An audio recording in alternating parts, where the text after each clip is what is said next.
I'm Luke, and I'm Emily's audience. Hi, my name is Emily Leeser, and for my demonstrative video, I'm going to show you guys how to make tacos. This whiteboard here gives you all of the ingredients you might need and the steps to do it. I've already cooked the meat. We're going to add the taco seasoning to it now.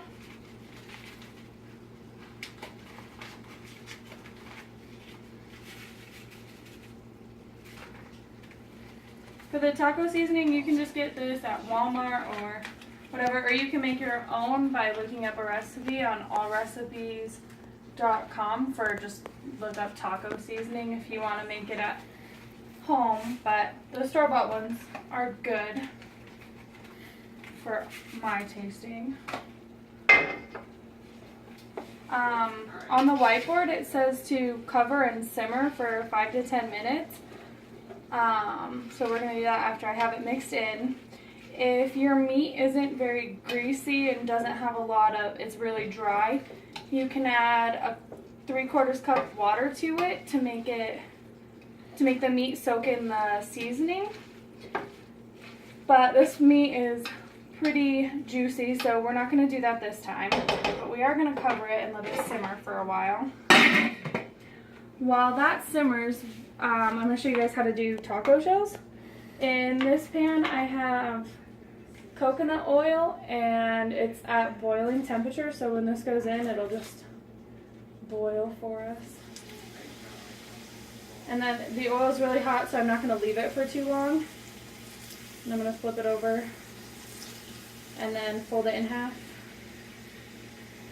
And then once it's folded in half, I like to grab it, drain it, and then I like to put it on paper towels so it soaks up the extra juice. And then with that, the best way I found to do this is to get both sides of it, of the tortilla shell, flip it over, and then fold it so that they're not too crunchy. How long you do the shells depends on how crunchy you want them.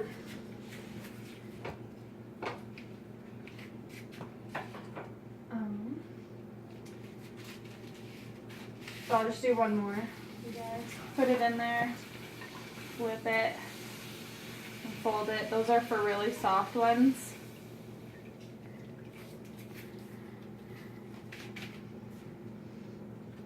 You can just let those soak on the paper towel until your meat is ready.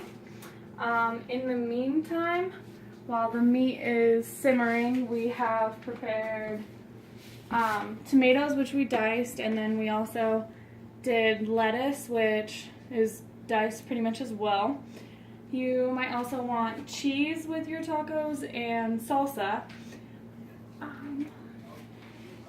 Sometimes if you want to make your tacos more spicy, you can get the spicier taco seasoning, or you can add jalapenos or spicier salsa or whatever you want. It's really how you want your tacos to taste.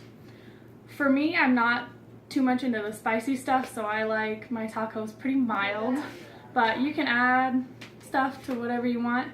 Once your meat is done simmering, you're going to taste it and see if you like where it's at. You can add more salt or pepper or cayenne pepper to make it more spicy, or regular pepper, or whatever else you want to help with the spiciness level to your taste.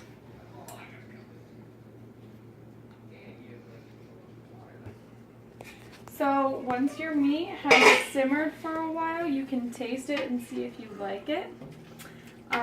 Once you know where you want your meat, if you want it super spicy or not super spicy, you can start assembling your taco. Of course, let these cool a little bit first because they were just in hot oil. But the way I assemble the tacos is I start with meat, and then you move over to your cheese,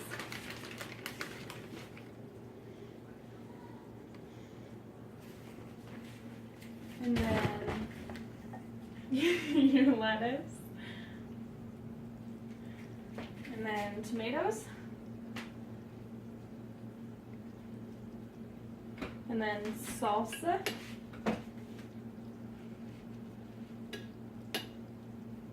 And you can add hot sauce if you want it even more spicy. I am not a fan of spicy, so I won't add it, but it's an option for you.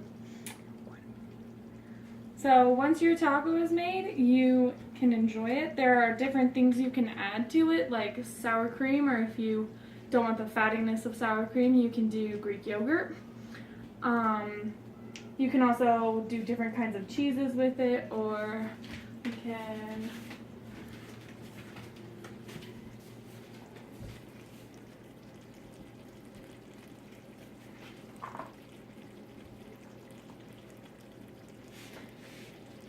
if you don't like ground beef, you can also use ground turkey and ground buffalo if you want for your tacos.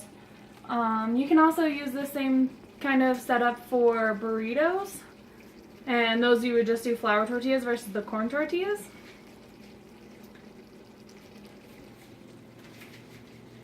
And that is how you make tacos.